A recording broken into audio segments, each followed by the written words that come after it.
El Instituto Mexicano de Estudios Estratégicos en Seguridad y Defensa Nacionales, el Centro de Estudios Internacionales del Colegio de México y la Escuela de Gobierno y Economía de la Universidad Panamericana presentan la serie Conversaciones sobre Seguridad y Desarrollo. Muy buenos días, les saluda Celia Toro. Nuevamente les damos la más cordial bienvenida a estas conversaciones que en esta segunda temporada organizan, además del IMESDEN y el Colegio de México, la Universidad Panamericana, a quien agradecemos que se haya sumado a estos conversatorios. El día de hoy entrevistaremos al doctor David Pérez Esparza sobre temas de seguridad, armas y drogas. David es internacionalista, graduado en el Tecnológico de Monterrey, cursó 3 maestrías en Inteligencia, Seguridad, Economía y Política Pública y es doctor en Ciencias Aplicadas a la Seguridad por el University College London. Fue titular del Centro Nacional de Información y es autor de 8 libros y numerosos artículos. Actualmente es profesor, investigador y consultor en seguridad en México y en el Reino Unido. David, muy buenos días. Gracias por acompañarnos hoy. Bienvenido. Muchas gracias por la invitación. David, tú fuiste un alto funcionario en el área de seguridad en el sexenio del presidente Andrés Manuel López Obrador. ¿Cuál sería, a tu juicio, cuál es tu balance de los logros y los pendientes en esta materia? Pues mira, creo que el avance más importante fue haber detenido la tasa de crecimientos que se traía en homicidio doloso. Uh-huh. Hay que recordar que México heredó una tasa de crecimiento muy alta. En algunos municipios traían el 200, 300% de crecimiento. Sí. Había una tasa de crecimiento del 26% en promedio antes de esta administración. Y si bien es cierto, pues faltan muchas cosas por hacer. Uh-huh. Creo que el gran éxito de este gobierno fue haber detenido, por un lado, la incidencia delictiva, la tasa de crecimiento, digamos, la tasa de crecimiento. Eso es. Naturalmente no se logró una reducción tan amplia como se hubiera querido, Uh-huh. pero bueno, se detuvo la tasa de crecimiento, que creo que eso fue un gran éxito, y se logró revertir en algunos años entre el 3, el 4%, 5% de homicidios dolosos. Creo que ese es un logro importante. Y otro logro importante que quizá pondría sobre la mesa es la reducción en el miedo al delito, ¿no? Las encuestas del INEGI, la ENSU, por ejemplo, pues habla de una reducción importante, inclusive en algunos estados y municipios, una reducción histórica en los niveles de miedo que tiene la gente a ser victimizada. Sí. Creo que eso es muy relevante y serían, yo creo que los dos éxitos más importantes que pondría sobre la mesa. Muy bien, muy bien. Entonces, ¿qué sigue? ¿Qué sigue hacia adelante, David? ¿Cuáles serían los principales retos para la nueva presidenta Claudia Sheinbaum? Yo pondría dos temas importantes sobre la mesa. Creo que un tema que se puede trabajar mucho más todavía es el fortalecimiento a las policías locales. De acuerdo. En el gobierno de López Obrador hubo un proyecto llamado Modelo Nacional de Policía y Justicia Cívica que tenía, digamos, varios componentes. Uno era el tema de proximidad, Sí. otro era el tema del fortalecimiento institucional a través de mayores recursos. Sí. Otro componente, por ejemplo, era el tema de permitir que las policías pudieran hacer y levantar denuncias de manera directa por parte de la ciudadanía, muy enfocado al tema de proximidad. Sí. Son temas importantes. Creo que eso, el tema del fortalecimiento municipal y digamos estatal, es un tema muy relevante. Uh-huh. Quizá otro segundo eje que podríamos trabajar en esta administración, que se podría ir avanzando, es el tema del fortalecimiento a las fiscalías, Uh-huh. digamos, reducir la impunidad. Creo que es un tema importante. Ahí los niveles de impunidad siguen siendo todavía muy elevados en algunos delitos. Sí. Y en general siguen siendo tasas muy altas. Creo que ese sería un segundo nivel, ¿no? Un enfoque no solo sobre la incidencia delictiva, que creo que es el enfoque que se le dio de manera prioritaria ahora, sino enfocarnos en medir la impunidad y no solo medirla, sino tratar de reducirla sustancialmente, por supuesto. Sí, sí. David, ¿y por qué no hemos logrado fortalecer a la policía local y reducir y fortalecer a las fiscalías? ¿Qué lo impide? ¿Falta de recursos?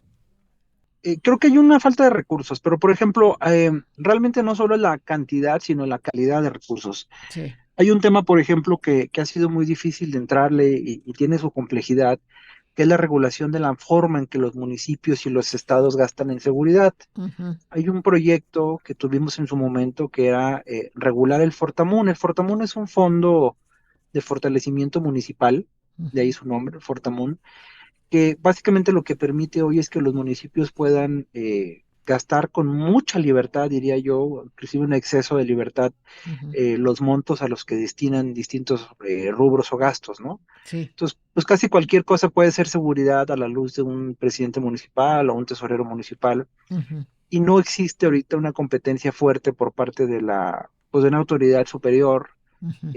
digamos una autoridad que audite. A nivel local, pues es inviable totalmente, Sí, pero a nivel federal tampoco. Entonces, de acuerdo. quizá yo diría que hay un tema de una reforma fiscal o una reforma financiera Sí, de cómo se gasta. Por un lado, el monto. Creo que el monto hay que revisarlo, probablemente pueda incrementarse un poco más, sí, pero no solo se trata del monto, sino de yo acuerdo. pienso que es también un tema de la calidad del gasto, ¿no? De acuerdo. Hay que mejorar la capacidad que tiene el secretario ejecutivo, por ejemplo, para el FASP, Ujú, para el FOFISP, que es otro fondo importante, y naturalmente sí entraría una discusión fuerte sobre cómo hacemos que los municipios gasten bien en ujú, materia de fortalecimiento municipal, y creo que la discusión obligada ahí es revisar este fondo que puede ser de 90,000, 95,000, 80,000 millones de pesos que se destina a la seguridad. O sea, no es un monto menor, ujú. y creo que por ahí podríamos comenzar una discusión seria sobre ello. De acuerdo. Cambiando un poco de tema, David, vamos a política de drogas, que sin duda está en el centro de buena parte de nuestros problemas de inseguridad y de impunidad.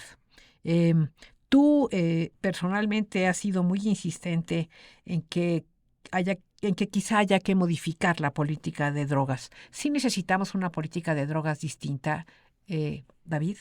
Pues mira, yo creo que hay muchas evidencias para suponer que lo que tenemos actualmente es subóptimo. Ujú, Para empezar, al Estado mexicano le cuesta muchísimo la política de drogas actual, que es básicamente darle pues persecución penal, ¿no? sí, A una gran cantidad de personas, sí. un encarcelamiento masivo Ujú, por temas pues inclusive de consumo, que no, quizá no debería, claro, o por tema de portación pequeña. O sea, al Estado le cuesta mucho, ¿no? sí, Es un tema de costo. sí. Hay un tema adicional que es el costo de oportunidad, ¿no?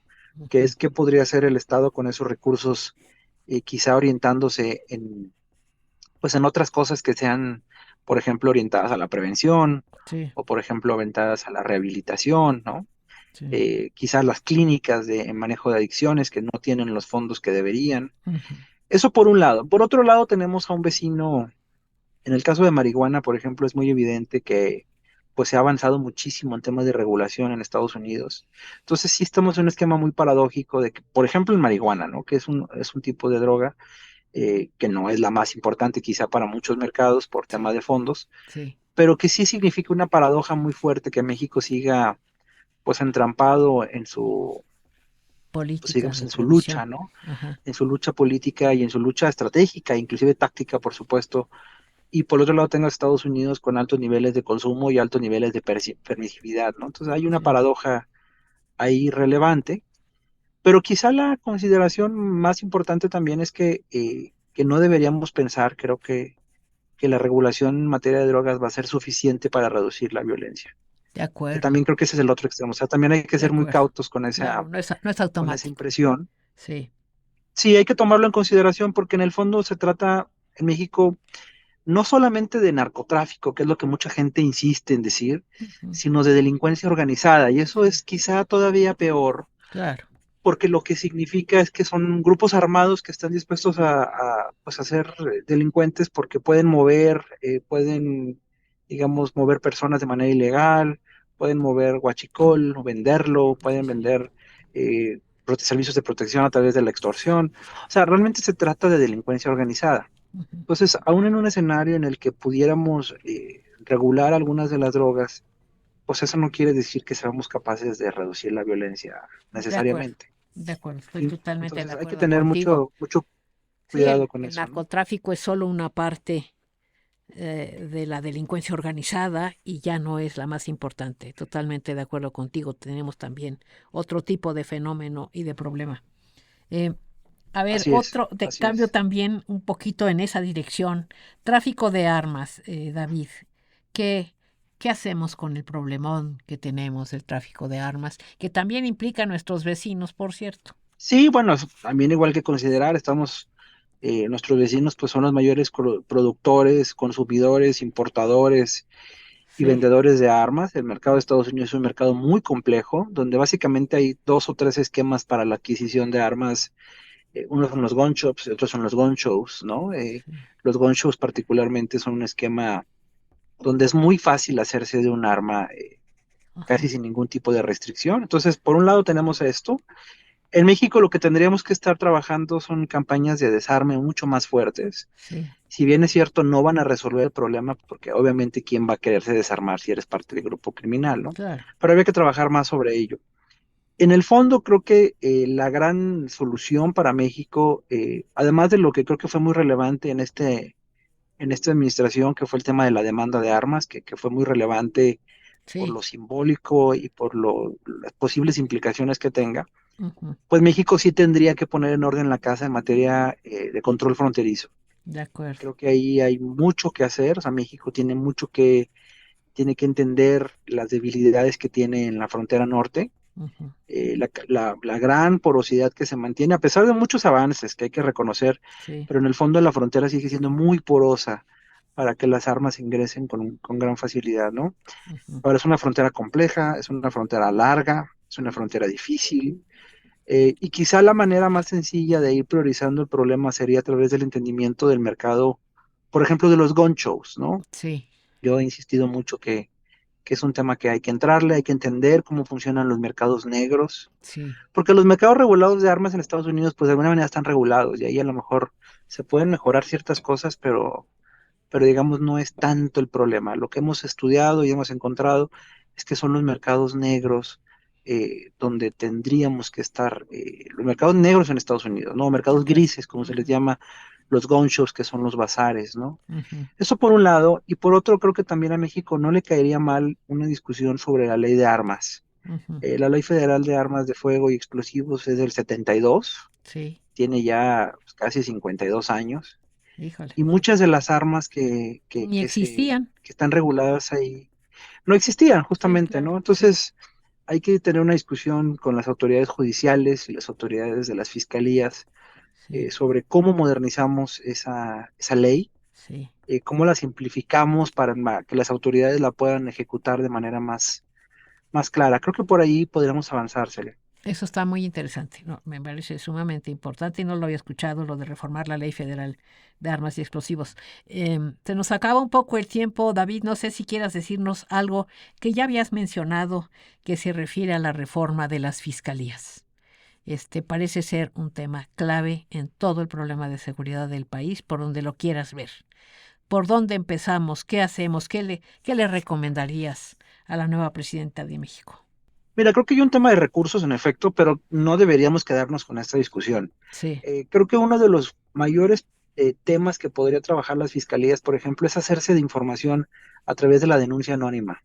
de acuerdo. Existe un número nacional que coordina el CNI, que es el 089, y hay mucha información que puede fortalecer las carpetas de investigación que forman las fiscalías. En Sí, la práctica, lo lamentable en muchos de los casos de las fiscalías es que se limitan por capacidad o por la voluntad en muchas de las ocasiones a simplemente recibir las denuncias, pero no tienen un mecanismo de priorización.